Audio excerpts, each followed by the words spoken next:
ռազմավարության։ Ինչու եմ ես սա հարցնում, պարոն վարչապետ, որովհետև երկուսդ էլ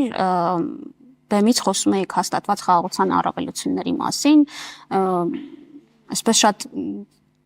լավ միջավայր էր այդտեղ, լավ տրամադրվածությամբ, որ խաղաղությունը օգտակար է եւ ինչ հետևեց դրան։ Դրան հաջորդեց Բաքվի դատարանում դատավճիռները Լեռնային Ղարաբաղի ռազմաքաղաքական ղեկավարության նրանց ցմահ ազատազրկման դատապարտեցին։ Հիմա այստեղ մի տեսակ տրամաբանական խզում է առաջանում։ Ուր է խաղաղությունը, եղբայրությունը եւ մարդկությունը, երբ Բաքվի բանտերում ցմահ ազատազրկման են դատապարտվում մեր հայրենակիցները։ Եվ այսպես որպես ենթահարց այս դատավճիռների ուժի մեջ մտնելուց հետո հնարավոր է արդյոք կա շանս, որ նրանց դեռ կարելի է վերադարձնել Հայաստան։ Գիտեք, նախ ասեմ, որ այդ վճիռները իհարկե ինձ համար անձնապես էլ մարդկայնորեն էլ քաղաքական առումով շատ ցավալի է եւ ծանր է, բայց մյուս կողմից մենք պետք է հասկանանք, որ կոնֆլիկտը ինքը ունի իներցիա եւ այդ իներցիան հնարավոր չէ մի լծակի գործադրմամբ կանգնեցնել եւ բնականաբար ես արդեն ասացի, որ մենք այդ թեման մշտապես մեր ուշադրության կենտրոնում է եւ բնական հարց կծագի, իսկ որն է այդ թեմայի լուծման վերաբերյալ մեր պատկերացումը։ Մեր պատկերացումը էլի խաղաղությունն է, որովհետեւ խաղաղությունն է միջավայրը, որում հնարավոր է այդ խնդիրը լուծել։ Կոնֆլիկտիվ միջավայրում այդ խնդիրը անլուծել է։ Ես դες բերեմ մի օրինակ եւ հատկապես այդ օրինակն եմ ուզում բերել, նախորդ ամիս վերադարձան 4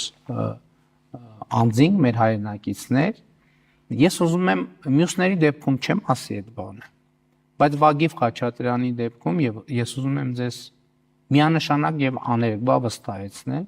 որ եթե չլիներ խաղաղության բարելավող միջավայրը, նա չէր վերադառնա։ Նա չէր վերադառնա Հայաստան, առնվազն չէր վերադառնա հիմա եւ առնվազն չէր վերադառնա տեսանելի ապագայում, որովհետեւ եւ սա ասում եմ մի շարք մանրամասների տեղյակ լինելով մթնոլորտային առումով եւ էլի խաղաղությունն է միջավայրը, տեսեք, եթե խաղաղությունը չզարգանա, ինստիտուցիոնալացվի, խաղաղության մթնոլորտը չզարգանա, այդ հարցի լուծումը բացառվում է։ Խաղաղությունն է միջավայրը, որտեղ այդ հարցի լուծումը հնարավոր կդառնա եւ էլի ասում եմ Վագիվ Խաչատրյանի օրինակը ինձ համար շատ կոնկրետ օրինակ է, որը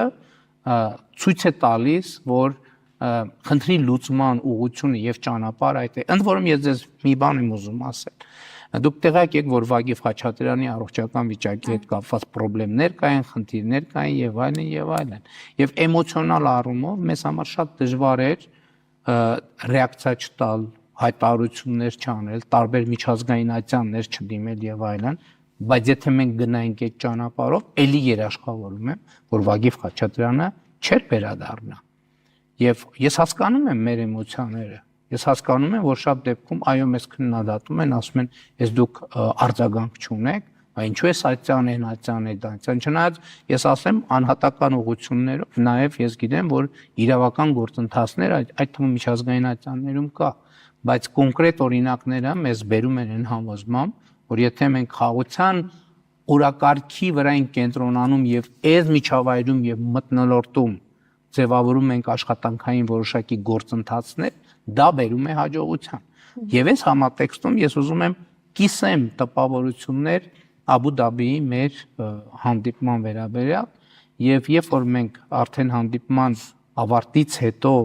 սովորաբար այդպես է լինում, պատվիրակության կազմով հավաքվում քննարկում ենք։ Շատ հետաքրքիր էր, որ